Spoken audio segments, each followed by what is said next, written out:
창세기 9장의 내용은 홍수 심판 이후 하나님께서 노아와 무지개 언약을 하는 내용입니다. 무지개 언약은 앞으로 다시는 인류를 물로 심판하지 않을 것이다라는 징표로 구름 가운데 무지개를 두신 겁니다. 그 이후부터 하늘에 무지개가 생긴 겁니다. 이제 노아는 땅을 경작하고 농사를 짓고 포도나무도 심기 시작했습니다. 개척자로서 삶을 이제 시작한 겁니다.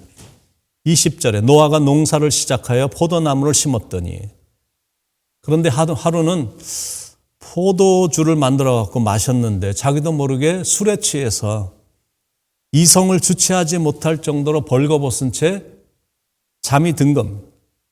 21절 포도주를 마시고 취하여 그 장막 안에서 벌거벗은지라. 술의 파워란 참 대단합니다. 당대의 의인이었던 노아라 할지라도 잠깐 절제를 하지 못하니까 순간적으로 방만해지면서 이런 대실수를 저지르게 됐습니다. 술이라는 것이 그만큼 위험합니다. 술은 마시자마자 온몸으로 퍼지고 온몸에 영향을 주면서 전혀 다른 사람의 모습으로 바꿔놓습니다. 노아는 절대 그렇게 할 사람이 아닌데 술이 들어가니까 그렇게 바뀐 겁니다. 그때 둘째 아들 함이 들어와서 아버지의 하체를 보고는 두 형제에게 가서 알렸습니다. 22절에 가나안의 아버지 함이 그의 아버지의 하체를 보고 밖으로 나가서 그의 두 형제에게 알리매. 그러자 셈과 야벳이 그 이야기를 듣고 아버지의 하체를 보지 않고 뒷걸음으로 들어가 아버지를 존중하는 마음으로 아버지 하체를 옷으로 덮어주었습니다. 성경에 처음으로 나오는 효의 모습입니다. 23절에 셈과 야벳이 옷을 가져다가 자기들의 어깨에 메고 뒷걸음쳐 들어가서 그들의 아버지의 하체를 덮었으며 그들이 얼굴을 돌이키고 그들의 아버지의 하체를 보지 아니하였더라. 술에서 깨어난 이 노아가 일어난 일들을 다 알아차리고는 함은 저주하고 셈과 야벳은 축복을 합니다. 그런데 이제 우리의 상식으로는 잘 이해가 안 되는 게 하나가 있는데, 실수는 자기가 해놓고 왜 남을 저주하냐라는 그런 부분입니다. 그것도 아버지가 왜 자기 아들을 이렇게 저주하느냐. 어떤 저주냐면 24절 25절 노아가 술이 깨어 그의 작은 아들이 자기에게 행한 일을 알고 이에 이르되 가나안은 저주를 받아 그의 형제의 종들의 종이 되기를 원하노라 하고, 가나안은 함의 아들인데 그 후손을 저주하기를 종들의 종이 되기를 원한다라는 저주입니다. 그냥 형제의 종이 아니라 종들의 종이 되는 저주를 했으니까 이게 보통 저주가 아닌 겁니다. 그 어려운 방주 짓기와 홍수를 함께 헤쳐나온 아들인데 어떻게 그 아들과 그 후손들의 한 번의 잘못으로 그렇게 무섭게 저주를 할 수가 있는가. 반면에 셈과 야벳은 아버지의 하체를 가려준 것뿐인데 어떻게 그런 축복을 받았나. 26절 27절에 또 이르되 셈의 하나님 여호와를 찬송하리로다. 가나안은 셈의 종이 되고 하나님이 야벳을 창대하게 하사 셈의 장막에 거하게 하시고 가나안은 그의 종이 되게 하시기를 원하노라 하였더라. 셈의 하나님 여호와를 찬양하리로다. 이 예언은 장차 셈의 후손에서 이 세상을 구원할 메시아가 태어날 것을 미리 보여주므로 영적인 축복의 상속자가 될 것임을 암시하는 예언입니다. 야벳은 널리 퍼지고 확장되고 창대케 되는 축복을 부어주었습니다.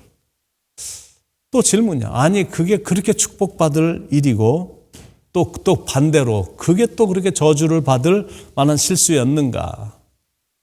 그리고 자신이 술에 취해서 발가벗은 몸으로 잠을 잤으면서 뭘 잘했다고 아들에게 그런 저주를 할까. 그런데 여기에 귀한 영적인 교훈이 들어있는 겁니다.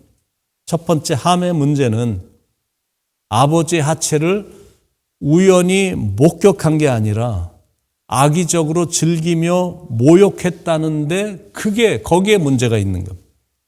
아버지의 허물과 수치를 사랑으로 덮어주지 못하고 다른 형제들에게 경멸과 조롱의 태도로 떠벌렸기 때문에 스스로 저주를 자초하게 된 것이다. 두 번째, 여기에 영적인 교훈이 담겨 있는데 두 번째가 뭐냐면 하나님이 어떤 분이신지를 계시하는 겁니다. 이해가 잘 안 되겠지만 하나님이 하시면 하는 거예요. 왜냐하면 모든 건 다 하나님의 주권대로 되기 때문입니다.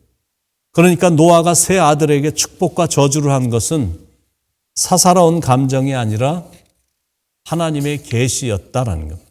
하나님의 계시였기 때문에 그 계시가 나중에 그대로 다 이루어진 겁니다. 인생을 살다 보면 때때로 unfair, 불공평하다라고 느낄 때가 있죠. 그렇다고 피조물인 우리가 창조주가 하시는 일에 이렇다 저렇다 할 수 없다라는 것. 일용직 사람들을 채용해서 늦게 온 사람이나 일찍 온 사람이나 주인이 원하는 대로 데나리온을 준 것처럼 당신이 하시는 대로 모든 걸 하시는 거예요.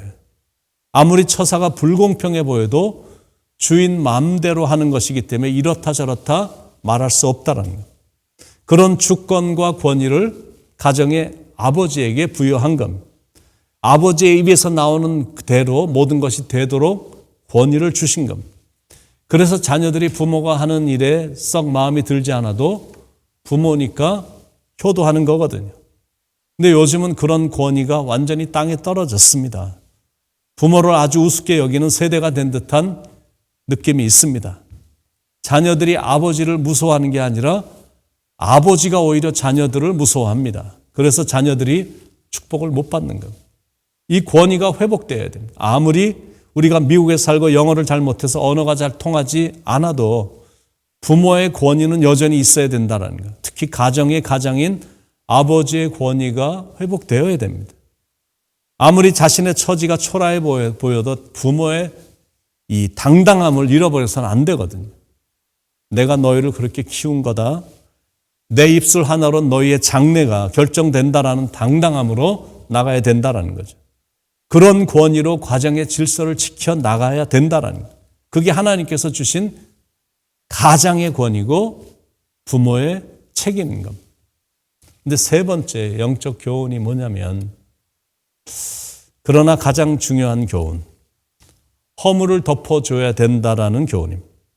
인간은 누구 할 것도 다 부족함이 있고 실수가 있고 허물이 있습니다. 주머니를 털면 먼지 안 나올 사람은 이 땅에 한 명도 없거든요. 인간이기에 다 허물이 있는데 그렇다고 너도 나도 허물을 들춰내기 시작하면 이 세상이 얼마나 삭막하고 메마른 세상이 되겠습니까? 우리 하나님은 덮어주시는 분이십니다. 아담과 하와가 하나님 앞에서 범죄함으로 숨었을 때 하나님께서는 짐승의 가죽으로 옷을 만들어서 부끄러워하는 부분을 가려주셨습니다. 하나님이 덮어주시지 않으시면 우리는 부끄러워서 이 땅을 살아갈 수가 없을 정도입니다. 하나님이 허물을 덮어주시고 용서해 주시기 때문에 우리가 이렇게 은혜로 살아가고 있는 겁니다. 그런데 안타깝게 수많은 사람들이 자기가 죄인인 줄 모릅니다. 의외로 자기는 꽤 괜찮은 사람이다라고 생각합니다. 그러니까 남의 허물만 보고 판사의 자리에 앉아서 정죄하기나 즐기고 있는 겁니다. 이런 자세로는 하나님의 은혜를 경험할 수가 없습니다. 하나님의 은혜는 덮어줌의 은사가 밖으로 나올 때 경험이 되는 겁니다. 자기가 죄인인 것을 깨달으면 남의 허물을 들춰내지 않습니다. 자기가 부족한 걸 알기 때문에 자기의 부족함을 보며 하나님 앞에서 불쌍히 여겨달라고만 기도하는 겁니다. 그래서 자기의 허물의 사함을 얻는 겁니다. 그래서 우리도 웬만한 건 덮어줘야 되는 거예요. 결정적인 허물이 아니라면 웬만한 허물은 다 덮어줘야 됩니다. 가정에서도 마찬가지입니다. 자녀들의 허물만 지적하고 잘못만 지적하고 있으면 안 된다라는 것. 아버지의 사랑으로 덮어주고 용서해 줘야 됩니다. 그리고 나서는 좋은 때를 기다려야 됩니다. 그리고 기다리면서 자녀를 축복해야 됩니다. 그럴 때 가정은 행복해지고 자녀들은 안정감을 누리고 이 땅에서 축복을 받으며 삽니다. 오늘도 덮어줌의 은혜로 나아가기를 축원드립니다. 그래서 자신은 물론 가족이 다 평안함과 안정감이 넘치는 하루가 되기를 예수님의 이름으로 간절히 축원을 드립니다. 기도하시겠습니다.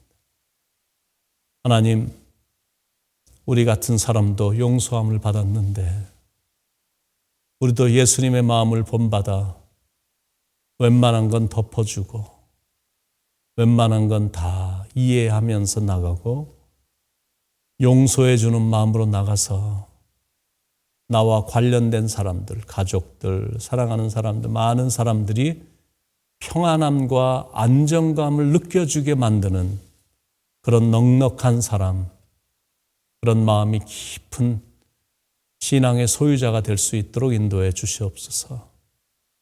우리를 용서해 주시고 의롭다 여겨주신 예수님의 이름으로 간절히 기도드립니다.